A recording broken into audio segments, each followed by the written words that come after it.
Et on reçoit donc Pascal Baudet pour Ballet Ballet. Bonjour. Alors, une première question sur ce film qui commence avec un conte. Alors, le conte est un peu plus qu'un levier, c'est un outil, on va en reparler probablement, mais j'aimerais simplement en savoir un tout petit peu plus sur ce conte, sur l'origine de ce conte, et peut-être aussi sur sa place dans le désir du film. Est-ce que tout est parti de l'idée d'utiliser ce conte, ou est-ce que le conte a été plutôt un moyen de faire autre chose avec ce personnage? Non, le conte, c'était le... Le principe du film, enfin le principe, c'était de faire un portrait de ce garçon, cet homme, et qui se plaignait souvent du fait qu'il n'aimait pas son travail. Et le conte sur lequel je suis tombée partait du principe qu'un tailleur de pierre n'était pas satisfait de son état. C'était cette mise en parallèle arbitraire sur laquelle j'ai souhaité construire le film. Après, qu'est-ce qu'allait arriver? C'était un peu arbitraire, un peu abstrait. Il fallait construire quelque chose à partir de ça, de cette rencontre entre deux choses, enfin un individu et un conte. D'accord. Est-ce que vous diriez, du coup, à cet égard, que le film lui-même est un... Enfin, disons que ce conte-là, en tout cas, c'est un vrai conte moral. On est vraiment en pleine philosophie morale, il y a une conclusion, etc. Est-ce que vous diriez que le film lui-même a une morale, de ce point de vue-là? Une fois le conte filtré, digéré par le parcours du personnage, disons. J'espère que...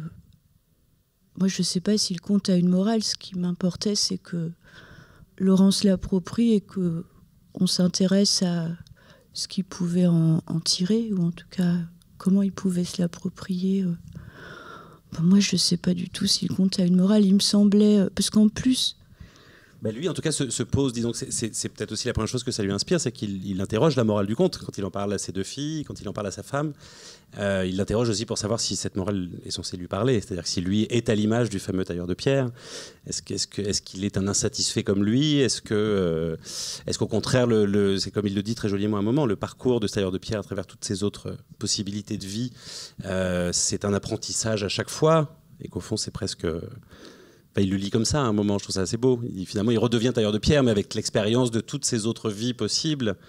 Et c'est un peu le magicien d'Oz, quoi. C'est-à-dire qu'il découvre à la fin que c'est bien d'être tailleur de pierre et que voilà, c'est la maison, quoi. Je pense qu'il a évolué par rapport à la réception de ce conte. Au début, quand il le lit, enfin non, en amorce, en introduction, il demande « mais où est-ce que tu as trouvé ça ?» Comme si ça lui était complètement étranger. Ensuite, quand il le lit, c'était vraiment le moment où il découvrait. Voilà, il part sur ouais, je dois être content de mon état. Puis au fur et à mesure, comme le film s'est pas tourné sur une semaine, il a évolué par rapport au conte. À un moment, c'était formidable. Finalement, on passait d'un état à l'autre, et donc on n'était jamais comme avant. Puis à la fin, il a l'air un peu plus dépité. Enfin, il y avait un rapport qui était pas constant à ce texte. J'allais presque dire les aventures de ce conte, parce que ce conte voyage dans le film, c'est presque ça, finalement, dans ce film, les aventures de ce conte à travers les trajets de Laurent. Il y a quelque chose d'assez insistant sur l'idée, peut-être plus que de la marche, de la promenade. Il y a vraiment cette notion d'une marche pas très orientée, enfin on ne sait pas trop où on va, voilà. Qui d'ailleurs donnait la direction de ces promenades? C'est-à-dire est-ce qu'à ce moment-là vous jouiez pleinement votre rôle de cinéaste en guidant les pas du personnage, ou est-ce que vous laissiez guider par lui justement? Il habite à Douvres-la-Délivrande, et pour aller à la mer, il y a un chemin, et donc voilà, c'est le chemin de promenade qu'il fait avec son chien. Après, pour la première partie de la question, c'était vraiment l'idée que ce conte fallait un décor. Enfin, de toute façon, il fallait bien avoir un personnage, un décor et plus ou moins un sujet ou une histoire. Et donc là, la partie paysage était de fait très importante, parce que c'est toujours la même chose. On part de son appartement, et le chemin, c'est le lieu où on s'approprie le conte, où il s'approprie, soit du point de vue peut-être du ressassement ou de la méditation, soit aussi plus de s'approprier vraiment enfin physiquement, pour incarner éventuellement les éléments dont il est question dans le conte. Mais vous parlez du moment où il est seul, en fait. C'est ça la première Oui, marche. D'accord. Puis après, on arrive à la plage. Alors, soit il est tout seul, soit il est accompagné. Donc, c'est le lieu d'un dialogue. Et le lieu de la promenade, c'est le lieu où il est seul. Enfin, il y a le chien. Et il est seul avec le conte. Et c'est ce lieu plus solitaire où on réfléchit. On médite, je sais pas, on se promène et on réfléchit sur le sens de la vie. Alors justement, vous dites qu'il est seul. Dans vos précédents films, vous étiez un peu plus présente on sentait un peu plus votre présence dans les interactions avec les gens que vous filmiez. Ici, pas du tout, justement. Est-ce que cette question-là s'est posée justement de votre place à vous dans le film fini, puisque là, vous disparaissez complètement? C'était dès le départ, j'avais décidé que cette fois-ci, je jouais pas, puisque d'ordinaire, je joue dans quelques petits films. Et là, j'avais décidé de ne pas apparaître ni au son, ou encore moins à l'image, si bien que Laurent se sentant un petit peu seul, j'ai trouvé des relais avec qui on avait établi un certain nombre de points à aborder. C'était assez préparé. Vous parlez des 3 autres personnages de ces Voilà, deux filles, des 3 femmes. D'accord. Et en même temps, alors, vous n'êtes pas là et vous êtes là quand même d'une certaine manière, puisqu'il y a une sorte de jeu de distance un peu élastique aussi par rapport à votre position. C'est-à-dire que quand il part en balade, justement, puis quand il marche avec les autres, il y a plusieurs moments comme ça dans le film où vous le laissez partir, presque comme si le film le rendait à la vie pendant un moment, et puis tant qu'il revienne ou retourne le chercher. Voilà. J'aimerais bien savoir un peu plus sur ce qui s'est joué dans cette distance, justement. Là. Pourquoi est-ce que vous le laissez partir comme ça parfois ? Je sais pas quoi répondre. Vous ne savez peut-être pas, après tout, mais... Parce que je vais pas le suivre tout le temps. D'abord, c'est fatigant. Parce que donc, oui, j'étais toute seule avec des fois 2 boîtiers HF sur la caméra. C'est assez instable, notamment à la fin. Le plan est extrêmement chaotique. Mais je pouvais juste pas suivre, quoi. Enfin, c'était trop compliqué. Et puis... je sais pas, c'est pas très réfléchi ça en revanche. Non.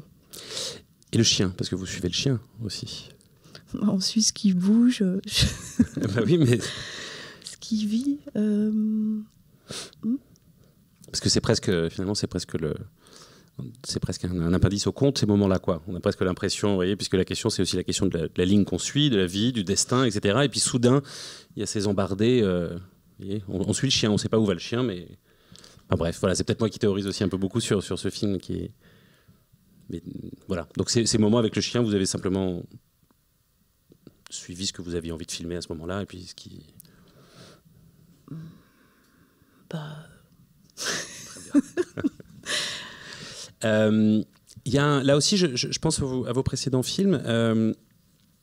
Vous avez l'occasion, je crois, de dire assez souvent que vous aimiez filmer de grands sujets à travers des objets un peu minuscules ou miniatures, je crois, vous aviez dit. C'est ce qu'on retrouve un petit peu ici. J'ai l'impression qu'il y a quelque chose autour du travail, surtout du rapport qu'on a au travail, de ce que peut le travail, de ce qu'on demande au travail, voilà, toutes ces questions-là qui vont du désir de travail aux besoins, etc. Est-ce que vous avez l'impression effectivement de creuser une question de film en film et de la continuer là ? Sur le travail ? Ouais. Oui, enfin, c'est vrai que ce qui est peut-être constant, c'est qu'à chaque fois, c'est prendre un détour qui, a priori, est assez anodin, voire pas très... une balade. Ouais. Pour parler du travail, c'est un peu paradoxal. Et, oui. C'est paradoxal et en même temps, c'est un... Moi, ça me donne le sentiment aussi que c'est envoyé par rapport à un cliché documentaire qui consisterait à imaginer qu'on filme et puis la vie vient et se montre. On a l'impression que là, finalement, effectivement, le film est avant tout un portrait de lui, mais ce levier du conte, c'est quelque chose qui permet j'ai presque envie de dire, d'attraper la vie au passage. Enfin, il y a quelque chose... parce que c'est des personnages aussi qui, justement, quand vous les laissez partir, qui passe comme ça. Enfin, on a l'impression que c'est un portrait qui se construit peut-être pas par la bande en tout cas, mais qui a cette espèce d'ancrage du conte, et puis qu'en fait vous êtes là pour attraper autre chose, quoi.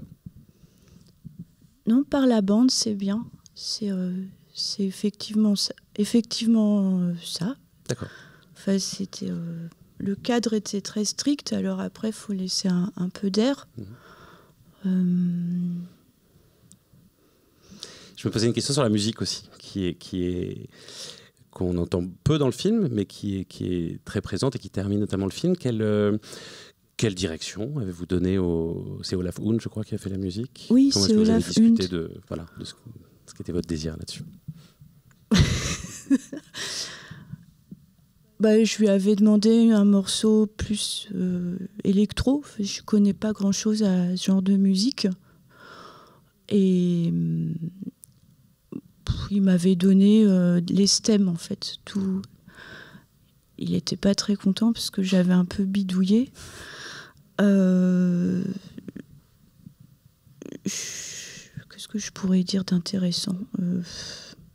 Non, il n'y a que trois moments, en fait. Le premier moment, ça permet de scander ce récit. Le second, c'est un peu plus magique, peut-être, plus sur les idées qui deviennent vraiment plus mélancoliques. Puis la fin, c'est pour donner du corps à cet énorme plan séquence. Et c'est aussi, comme tout le film est une forme de variation dans la répétition, c'est peut-être aussi pour donner l'impression que ça pourrait durer encore comme ces cycles qui recommencent toujours. Donc la musique, à ce moment-là, avec les effets qui sont quand même assez massifs, c'était pour donner encore plus, comme on n'entend plus le son, l'idée qu'on pourrait encore parler du sens de la vie pendant des minutes ou des mois ou des années. C'est ce que j'allais dire, ça pourrait faire une question conclusive. Est-ce que cet exercice de réflexion là, dans le film l'a changé, Laurent, ou est-ce qu'il a continué à y réfléchir ensuite? Est-ce que ça... Ah oui, il m'avait dit qu'il avait repensé au conte. Ça devient presque un caractère, du coup, de celui qui doute ou qui se pose des questions, un peu toujours les mêmes, mais qui évoluent et qui changent quand même. Merci beaucoup. Merci à vous.